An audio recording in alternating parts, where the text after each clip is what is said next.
While we're just configuring the robot, there's another live demo happening called the Wonder Joe, 10 feet to my left. So please join us there first.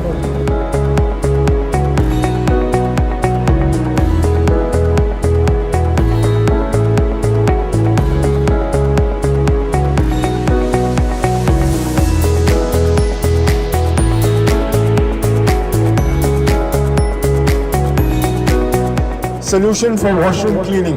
You use the wet and dry vacuum cleaner to suck up all the dirty water from the floor so that when you exit an absolutely clean, dry washroom. So if you can see my colleague here demonstrating, we are first putting the chemical foam for cleaning the fixtures in the washroom.